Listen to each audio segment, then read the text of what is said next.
Alright, what is up guys, and today I have a video of the Modern Warfare 3 perk slots, which I'm going to be covering, and hopefully you guys, I'm just putting over some Modern Warfare 2 gameplay, and I did a little bit of a color correction because for some reason it came out kind of grayish.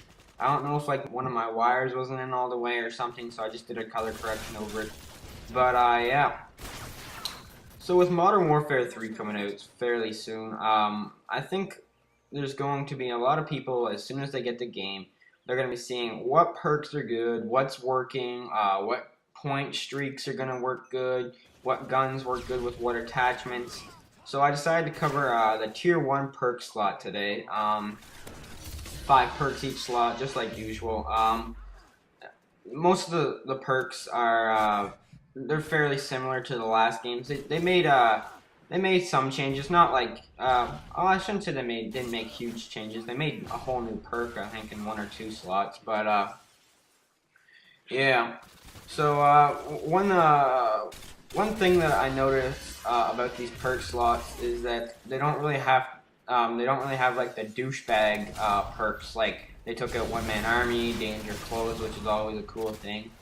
And I don't know, the perks seem a bit more balanced in this game, which I'm looking forward to. So let's get into the Tier 1 perk slot. The first one in a Tier 1 perk slot, which is usually the blue perks, is Extreme Condition, also known as Marathon. It is sprint longer distances, and the pro version is climb obstacles faster. I don't know, I could see myself using that sometimes. The next one is Sleight of Hand, which is faster reload, and the pro perk is not faster aim down sights. That is a whole different perk. And there's my phone. And the pro version of this is faster weapon swapping. So if you guys are familiar with Black Ops, Scout Pro is the pro version for Sleight of Hand in this game. I could see myself using that perk a lot. It seems useful, so that might be one of my go-to perks. I'm not sure yet. Scavenger, I think we all know Scavenger is reload ammo from bags, so you can go and find more ammunition in like the little blue colorful bags. And the pro version is the same, is that you start off with more ammo, extra ammo. So it's the same old Scavenger. More likely you'd use that for if you're going for a high kill streak or a point streak, or you're trying to stay alive for a large amount of time. But I'm not sure if you can replenish grenade launchers, stun grenades, claymores, equipment. I'm not sure if you can do that. I have no idea, guys.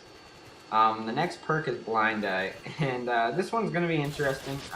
It's a mix between Ghost and Cold Blooded from past Call of Duty titles such as Modern Warfare 2 and Call of Duty Black Ops. It is undetectable from the air support, which is kind of like Ghost Pro / Cold Blooded. And it has faster launcher lock-on and extra damage to air support is the pro version of that. I don't think I'm going to be using that perk too much because when you play in a full party such as myself, the enemy team doesn't really get air support very often, and this does not count as UAVs, counter UAVs, and such like that. This is like chopper gunners, you know, like attack helicopters, it's like, you know, AC-130s, stuff like that. And the last perk in this perk slot is Recon, which is explosive damage marks target on the HUD, and the pro version is bullet damage marks target on the HUD. Just kind of like Battlefield, once you shoot the guy, it kind of has like that little info thing where it shows where the guy's kind of going to. Battlefield has it, so I guess they thought it was a good idea, and they bring in the Modern Warfare 3. So my thoughts on the perk slots for the Tier 1. I don't really see myself, to be honest, using the Recon, which is the explosive and bullet damage on the HUD. I don't think that'd be too useful for me. I guess it depends. I don't know. I don't really see myself using that too much. Blind Eye is, like I already gave you guys the definitions. I won't be using that too much because the enemy team doesn't really get air support very often.